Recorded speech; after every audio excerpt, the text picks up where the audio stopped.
Olá, bom dia a todos. Sejam todos bem-vindos para mais uma aula de ciências. E a gente vai hoje ver um pouquinho mais sobre o 7º ano, né? Eu sou a professora Márcia Maciel e a gente vai estar aqui dando mais uma aula de ciência para vocês. E qualquer dúvida, perguntem no chat. Nós temos professores aí que estão de plantão prontos a respondê-los, tá bom? Então vamos lá para a nossa aula. Hoje nós vamos ver a origem e evolução dos seres vivos. Então vamos observar, né, primeiro de tudo, o que é vida, né? Vamos lá?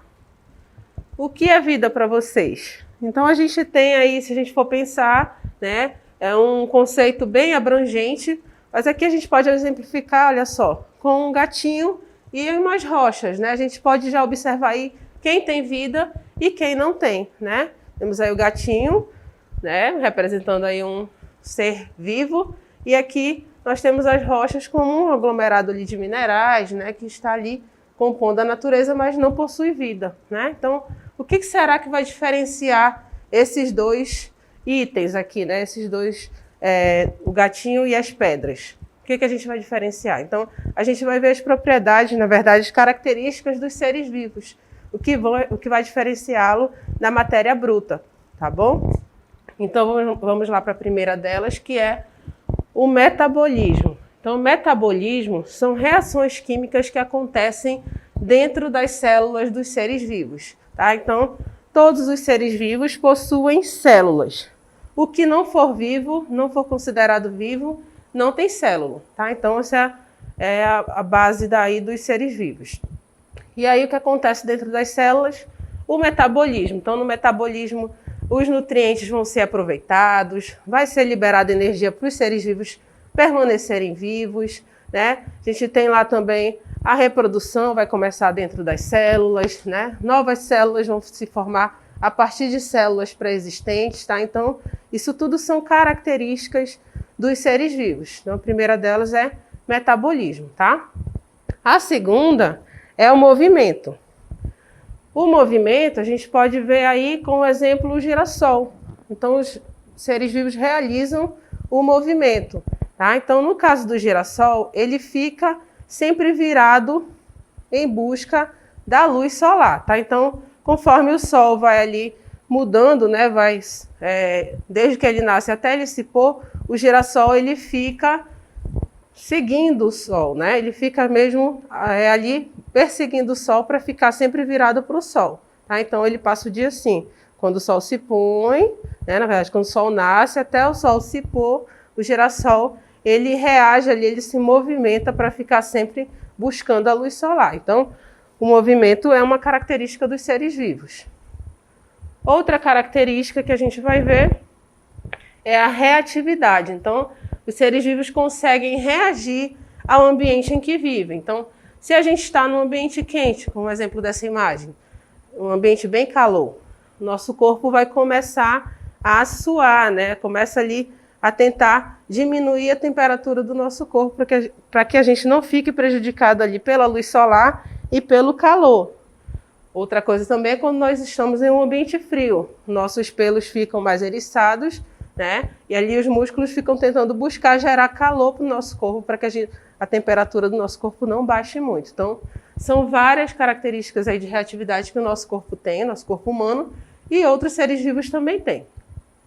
A outra é o crescimento, como a gente pode observar aqui nesses filhotinhos, né? Então, o ser vivo tem essa capacidade. Ele se forma a partir de uma célula pré-existente, no caso aí dos cachorrinhos, a partir de 2 células, né? Ali do óvulo da mãe e do espermatozoide do pai. Ali começa a célula a se multiplicar, forma os tecidos do cachorro e aí ele começa a crescer, né? Já nasce filhotinho, suas células vão aumentando, né? Então, ele vai crescendo até chegar à sua fase adulta. Então, crescimento é uma característica dos seres vivos também, tá bom?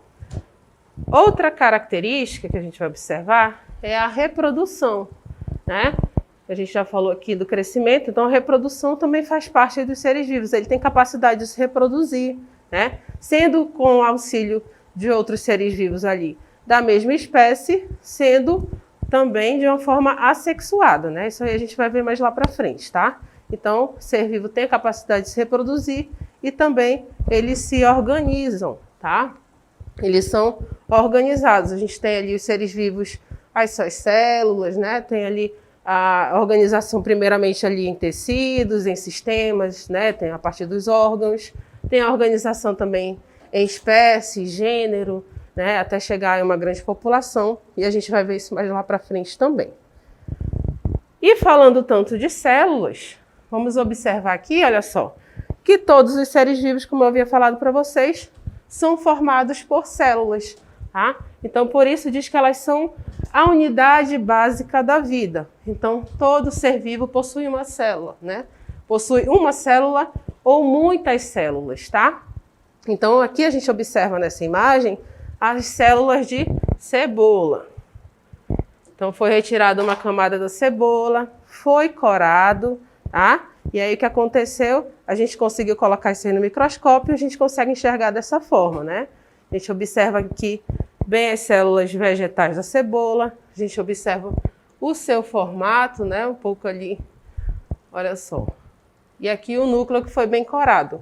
Aqui dentro tem as organelas, que a gente não consegue enxergar nessa imagem, tá? E aí várias células formam um tecido.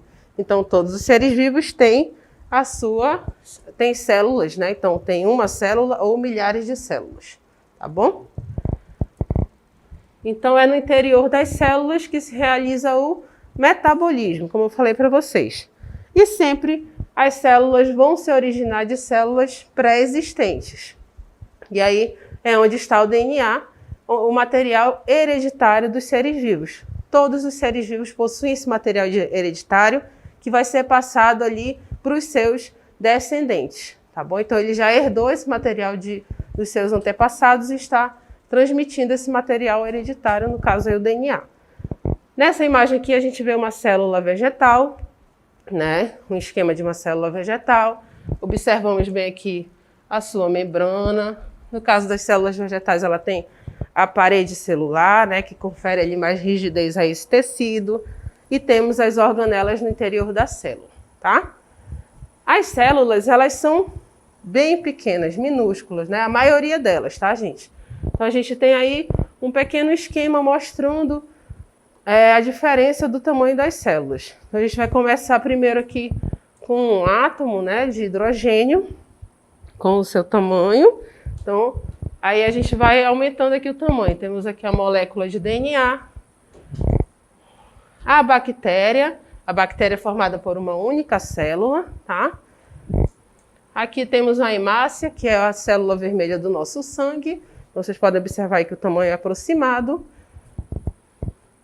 E aí, a partir daqui, olha só, até a minha célula do sangue eu tenho que olhar dentro de microscópio para poder enxergar. A partir daqui do carrapato, né, a gente já consegue enxergar a olho nu, tá? Então, só para vocês entenderem ali a dimensão do micro para o macro, né? Na verdade, do nano, né, ali do tamanho do átomo, até o macro. Então, até a célula sanguínea ali eu tenho que olhar ao microscópio para poder enxergar. Então, a gente só pode ver o que é microscópico, né? As células microscópicas com o auxílio do microscópio, né? Que aconteceu aí a partir de estudos, né? Então, foi criado ali um microscópio que são conjuntos de lentes e a gente coloca a célula ali para passar o feixe de luz e a gente conseguir enxergar aquele, no caso aí da célula, tá? Então as células, elas são diferentes, têm tamanhos diferentes e a gente só conseguiu enxergá-las a partir da invenção do microscópio, tá? E aí a gente tem células que são chamadas de macroscópicas, que podem ser vistas a olho nu, como no caso aqui da gema de ovo, tá? A gema de ovo, ela é uma única célula, né? E os alvéolos das laranjas também são células, tá? Então isso a gente consegue ver a olho nu. Já as microscópicas a gente tem que ver com o microscópio, tá? No caso das amebas e das células vegetais, no caso aqui da cebola que eu mostrei para vocês, tá bom? E os seres vivos, eles vão ser organizados em reinos. Então, antigamente todos os seres vivos eram colocados em apenas 2 reinos, animais e plantas. Mas o estudioso foi lá e viu que tinha muito mais diferenças ali que poderiam ser agrupadas, né? Que poderiam ser colocadas em outros reinos. Então, em 1969, o ecólogo Robert Whittaker propôs 5 reinos com graus de complexidade e meios de nutrição. Então, ele viu que eles eram bem diferentes para ficarem apenas 2 reinos, tá bom? Então, a gente vê aqui os animais, né? A gente tem um gráfico aqui com a quantidade de animais aqui no planeta, né? Uma base aí. Temos aqui as plantas. Vemos que a maioria aqui, tudo em amarelo, é de insetos, tá? Quase 1 milhão aí de espécies descobertas até agora. Temos uma pequena parte aqui de fungos, protozoários, né? E também temos aqui os vírus, né? Que tem causado uma grande dor de cabeça para a gente, tá? E aí a gente vai ver todos esses reinos que o Whittaker propôs e são seguidos até hoje. O primeiro deles é o Monera. O Monera são organismos unicelulares que não possuem núcleo organizado nem organelas envolvidas por membranas no citoplasma. Então, são ali organismos unicelulares bem simples, né? Ali com as suas características bem simples, não tem ali organelas membranosas no seu citoplasma, mas tem uma rápida reprodução, né? As bactérias são muito conhecidas, né? A maioria delas, como causadoras de doenças, mas também elas vivem aí na nossa flora bacteriana, né? No nosso intestino, na nossa boca, e elas nos auxiliam a sobreviver nesse mundo também, tá? O próximo reino é dos protistas, que são seres vivos unicelulares ou pluricelulares. Então, eles podem ter uma célula ou várias células, tá? Então, eles têm a vida livre, né? Podem ter vida livre, ou então eles podem viver em associação com outros seres vivos, causando até algumas doenças, tá? Nessa primeira aqui a gente observa a giardia. Giardia causa uma doença parasitária no ser humano. E temos aqui nessa segunda imagem o paramécio, que tem vida livre. Ele vive no ambiente, não precisa se associar a nenhum outro ser vivo. O próximo reino é o reino dos fungos, que são seres cujas células possuem o núcleo bem organizado e elas podem ser uni- ou pluricelulares. No caso dos fungos, eles já foram associados ao reino das plantas, tá? Mas ali eles verificaram que ele não era totalmente igual à planta, né? Então ele tinha suas diferenças. Aqui a gente observa o fungo no bolor do pão, né? Quando a gente esquece ali aquele alimento, e aí o fungo que está no ambiente começa a se alimentar daquele, no caso aí do pão. Temos aqui os fungos degradadores de madeira, né? Vivem em madeira que está ali apodrecendo, né? No caso aí são os Basidium micetus. E aqui temos os fungos utilizados na alimentação, né? No caso aí do queijo gorgonzola, tá? Então, o próximo reino que a gente vai observar é o reino das plantas. As plantas, elas são capazes de produzir seu próprio alimento através da fotossíntese. Então, no interior das células das plantas, tem os plastos que são responsáveis pela fotossíntese, né? Então, utilizam água e os nutrientes que a planta obtém ali do ambiente, né? Das suas raízes, e utiliza a luz solar. Tá? Então, a clorofila, né? Nas suas células e celulose na parede, são algumas características das plantas, tá? E o último reino é o reino dos animais. O reino dos animais, né, são seres pluricelulares, muitas células, com capacidade de locomoção, reprodução e dependentes dos alimentos do ambiente, né? A gente tem aí animais de todos os tamanhos, de todos os jeitos, vivendo em todos os ambientes. A gente vê aqui as emas, vemos aqui as abelhas e no caso aqui a gente vê os corais, tá? Então todos são do grupo dos animais. E aí a gente vai observar que além dos seres vivos serem colocados em reinos, a gente também tem a sua classificação, né? A gente tem que nomear os animais, na verdade, desculpa, os seres vivos. Além da necessidade dos critérios comuns para classificação, a gente também tem que dar nome.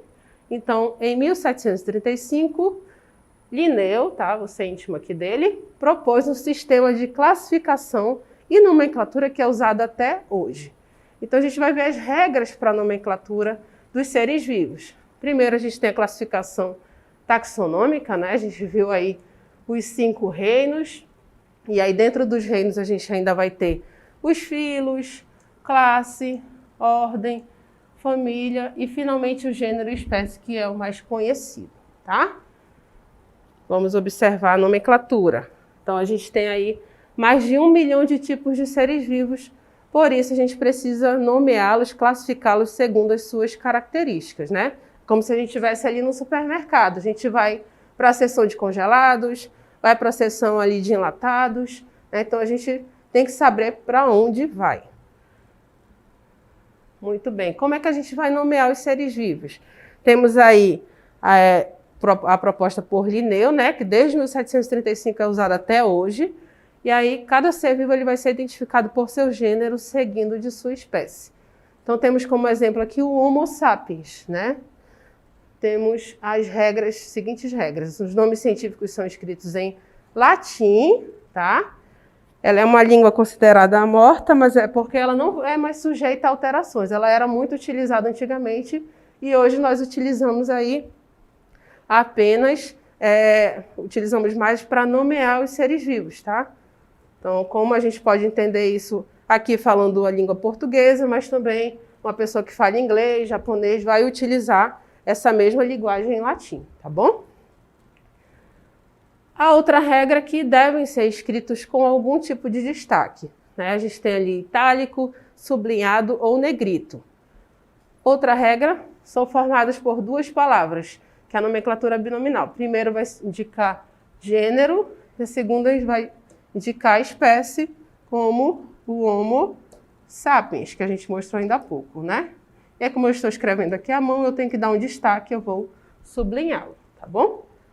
E a outra regra é que apenas a primeira letra da primeira palavra é escrita com letra maiúscula.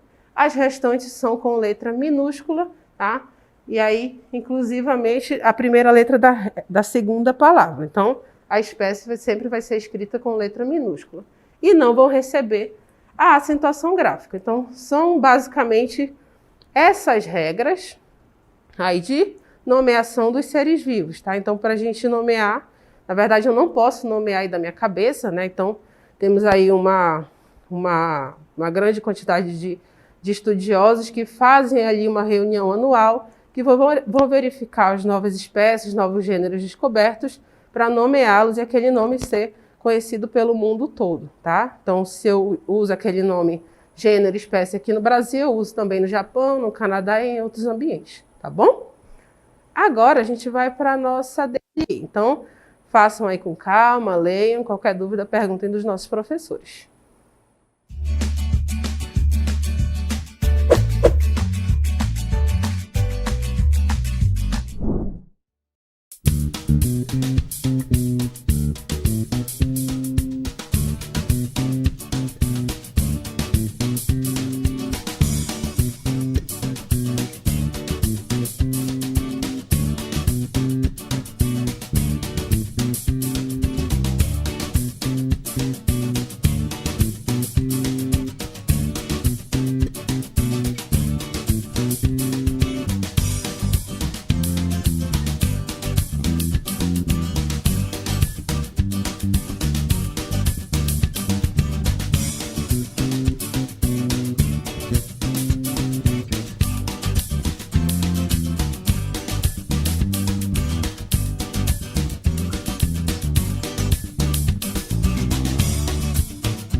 Muito bem, vamos ver as respostas de vocês para as nossas duas questões, né? Então vamos ler a primeira questão. Após o surgimento das técnicas de microscopia, presenciamos o avanço de diversas áreas das ciências, destacando-se a descoberta de novos organismos nocivos à nossa saúde e a produção de nanotecnologia. A invenção do microscópio possibilitou, vamos ver aí, A. Observar estrelas e planetas que constituem a Via Láctea. B. Identificar a durabilidade e a resistência mecânica de materiais. C. Descobrir fibras sintéticas. Ou D.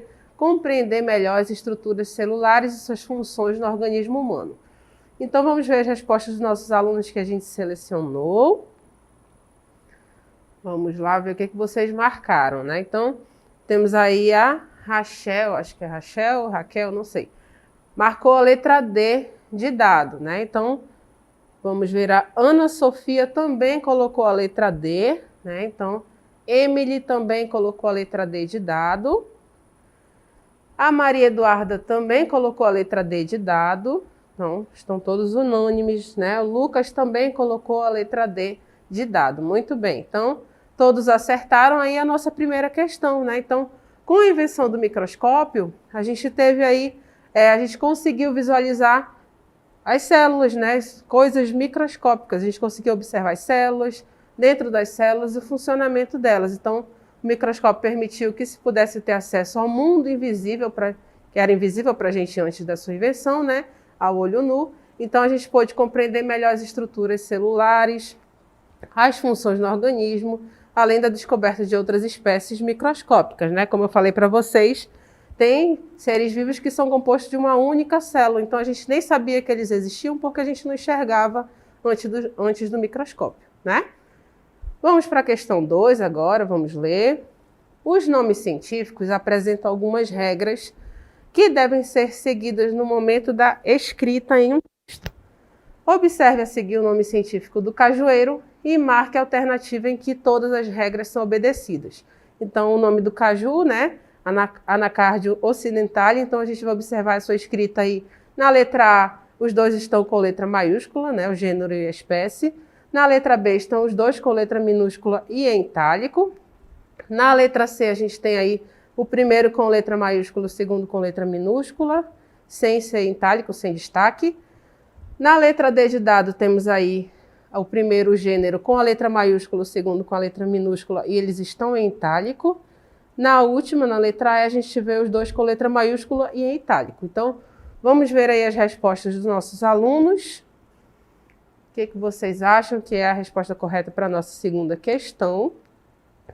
Ana Luísa colocou a letra C de casa. Matheus Henrique colocou a letra C também.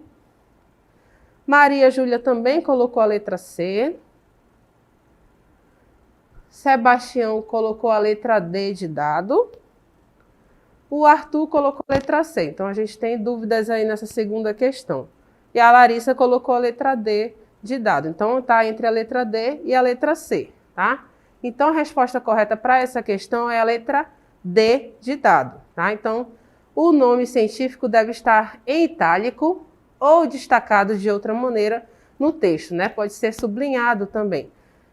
E aí, além disso, o gênero deve estar escrito com letra maiúscula e o epíteto, né? Na verdade, ali a espécie que vem logo depois do gênero, deve estar com a letra minúscula. Então, a resposta correta é a letra D, né? Que a gente viu ali que está o gênero com letra maiúscula, a espécie com letra minúscula e todas as duas palavras estão em itálico, estão com destaque, tá bom? Então, agradeço a participação de vocês, obrigada por terem participado.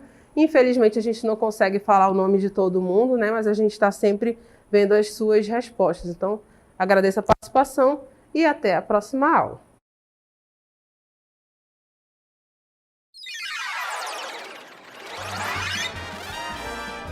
A sua aula continua no próximo vídeo.